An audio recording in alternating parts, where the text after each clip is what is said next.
Hello friends, मैं हूं काजल और आज मैं एक नई कहानी के साथ आई हूं। साधु और चूहा। महिल रोप्यायम नामक एक दक्षिणी शहर के पास भगवान शिव का एक मंदिर था। वहां एक पवित्र ऋषि रहते थे और मंदिर की देखभाल करते थे। वे भिक्षा के लिए शहर में हर रोज जाते थे और भोजन के लिए शाम को वापस आते थे।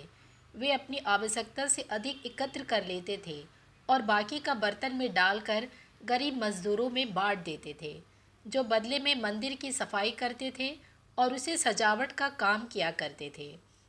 उसी आश्रम में एक चूहा भी अपने बिल में रहता था और हर रोज कटोरे में से कुछ न कुछ भोजन चुरा लेता था। जब साधु को एहसास हुआ कि एक चूहा भोजन चोरी करता है, तो उन्होंने इसे रोकने के लिए सभी तरह की कोशिशें की।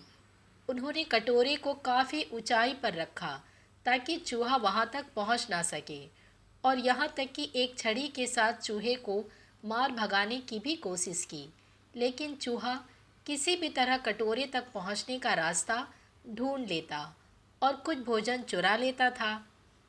एक दिन एक भिक्षुक मंदिर की यात्रा करने के लिए आए थे, लेकिन साधु का ध्यान तो चूहे को डंडे से मारने में था और वे भिक्षुक से मिल भी नहीं पाए।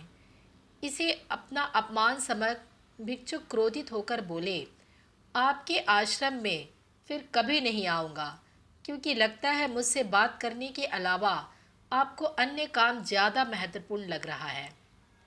साधु विनम्रतापूर्वक चूहे से जुड़ी अपनी परेशानियों के बारे में भिक्षुक को बताते हैं कि कैसे चूहा उनके पास से भोजन किसी न किसी तरह से चुरा ही लेता है। यह चूहा किसी भी बिल्ली या बंदर को हरा सकता है। अगर बात मेरे कटोरे तक पहुंचने की हो तो मैंने हर कोशिशें की है, लेकिन वे हर बार किसी न किसी तरीके से भोजन चुरा ही लेता है। भिक्षुक ने साधु की परेशानियों को समझा और सलाह दी। चूहे में इतनी शक्ति, आत्मविश्वास और चंचलता के पीछे अवश्य ही कुछ न कुछ कारण होगा।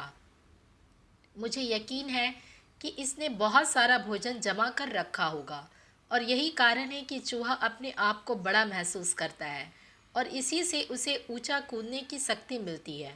चूहा जानता है कि उसके पास कुछ खोने के लिए नहीं है, इसलिए वो डरता नहीं है।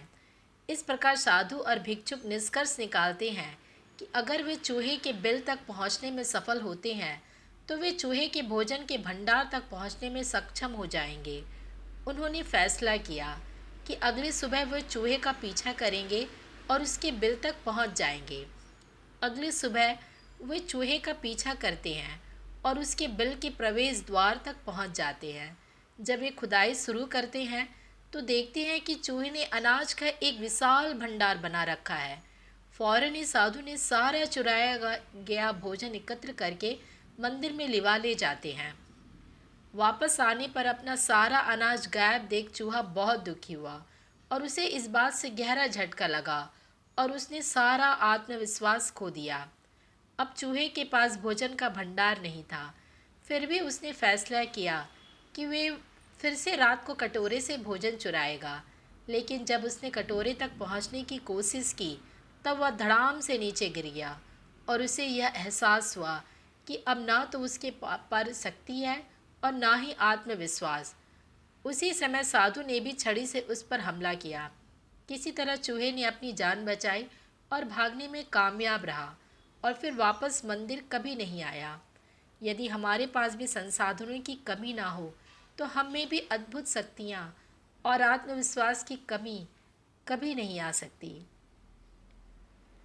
अगर आपको मेरी कहानी पसंद आई हो तो आप मुझे कमेंट्स कर सकते हैं। फिर मिलूँगी अपनी अगली कहानी के साथ।